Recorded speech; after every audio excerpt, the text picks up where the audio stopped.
Hello everyone, this is me Anoop Godiyal and welcome back to our YouTube channel. So friends, आज की class में हम लोग बात कर लेते हैं जीडीपी और जीएनपी के बीच में क्या अंतर है।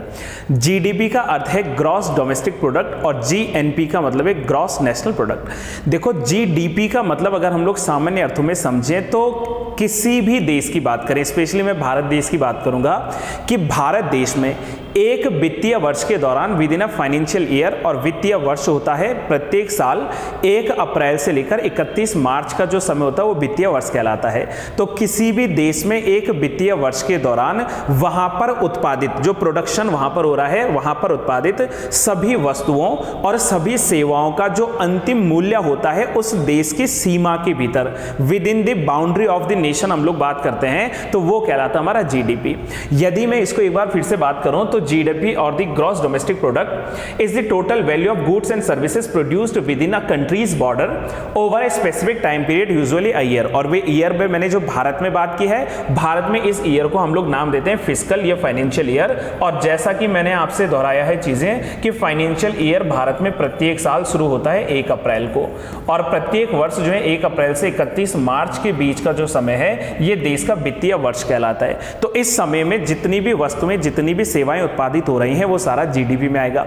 और वहीं दूसरी तरफ हम लोग बात करें कि जीएनपी किसे कहते हैं, तो जीएनपी मतलब ग्रॉस नेशनल प्रोडक्ट, यानी कि किसी भी देश के नागरिक के द्वारा, देखो यहां टर्म जो हमें याद करना है वो टर्म लिखा है उस देश का सिटीजन, उस देश का नागरिक, उस देश के नागरिक के द्वारा एक वित्तीय वर्ष के दौरान भारत देश की सीमा के भीतर या भारत देश की सीमा के बाहर मतलब विदेश में कहीं पर भी जो उत्पादन किया जा रहा है वस्तुओं का, जो उत्पादन किया जा रहा है सेवाओं का, उसका जो अंतिम मूल्य होगा उसको जीएनपी कहेंगे, ग्रॉस नेशनल प्रोडक्ट कहेंगे।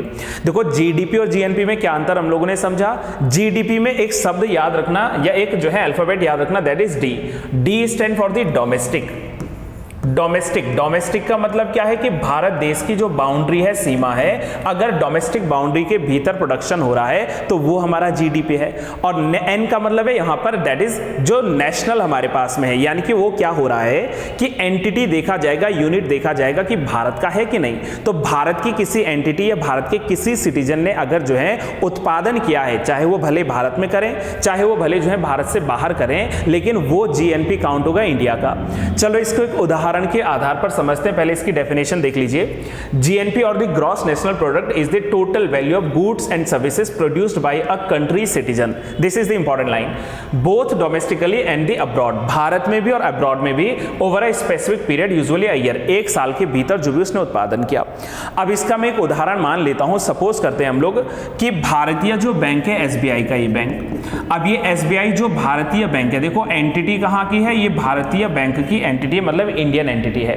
अगर ये एसबीआई की एक ब्रांच जापान में खोल ली जाए या इसकी एक ब्रांच चाइना में खोल दी जाए, एक ब्रांच इसकी नेपाल में खोल दी जाए, तो अब देखो एसबीआई बैंक जो चीन में, नेपाल में या जो है जापान में जितनी भी सर्विसेज और जितना भी वहां से क्या कर रहा है, वस्तुओं का निर्माण कर रहा है, एसेट्स बिल्ड कर रहा है, तो वो जीडीपी किसका कहलाएगा, डीपी में मतलब उसकी डोमेस्टिक बाउंड्री। तो मान लीजिए जापान में ब्रांच है तो जापान की जीडीपी हो जाएगी, चाइना में ब्रांच है तो चाइना की जीडीपी हो जाएगी, नेपाल में ब्रांच है तो नेपाल की जीडीपी हो जाएगी। लेकिन फ्रेंड्स, जीएनपी किसका होगा, तो हमने देखना कि उस कंट्री के सिटीजन के द्वारा प्रोड्यूस किया जा रहा है या इंडिया की वो यूनिट है कि नहीं। तो वो जो जीएनपी काउंट होगा, एसबीआई है तो भारतीय बैंक ना, तो वो जीएनपी काउंट हो जाएगा एसबीआई का।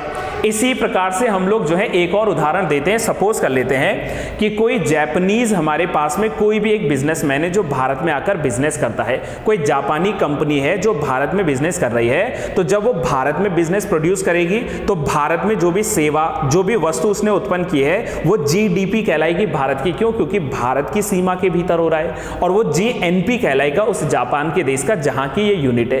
तो आप इस तरीके से कोई भी उदाहरण इसमें सेट कर सकते हैं। बस इतना चेक करना है कि किस देश की बाउंड्री के भीतर चल रहा है, तो बाउंड्री के भीतर होगा तो जीडीपी उस देश की हो जाएगी। और अगर किसी भी देश का नागरिक किसी दूसरे देश में जाकर जो है प्रोड्यूस करता है तो जीएनपी भारत का आएगा और जीडीपी उस देश का आएगा जिस बाउंड्री में वो काम कर रहा है। ऐसे हम एक उदाहरण में आपको, चलो एक क्वेश्चन पूछता हूं, आप इसका जवाब दीजिएगा, ठीक है। हम सपोज कर लेते हैं कि कोई भी एक इंडियन एक्टर या एक्ट्रेस है, मान लीजिए कि भारत के कोई एक्टर हैं, बिग बी की बात करते हैं, अमिताभ जी की बात करते हैं, तो मान लीजिए कि अमिताभ बच्चन हॉलीवुड में जाकर कोई मूवी करते हैं, तो उस मूवी से उनको जो मनी वहां से मिला है, जो उन्होंने वहां पर क्या किया, अर्न किया है, तो वो जीडीपी तो कहां का होगा, हॉलीवुड का होगा। तो वो जीएनपी कहां का आएगा, वो इंडिया का आएगा। जीडीपी यानी कि हॉलीवुड में और जीएनपी यानी कि भारत में, क्योंकि इंडियन सिटीजन है, भारत में उन्होंने क्या किया है, भारत के नागरिक के रूप में उन्होंने कमाई की है। तो मुझे उम्मीद है दोस्तों कि आपको जीडीपी और जीएनपी के बीच का जो कंसेप्ट था वो समझ में आया होगा। अगर आपको जो है कंसेप्ट समझ में आता है तो आप वीडियो को लाइक कीजिएगा, शेयर कीजिएगा और अपने दोस्तों को मैक्सिमम इस वीडियो को शेयर करने के बाद चैनल को सब्सक्राइब जरूर कीजिएगा। और हाँ, नेक्स्ट क्लास में जब हम लोग मिलेंगे तो वहां पर हम बात करेंगे about the calculation of GDP.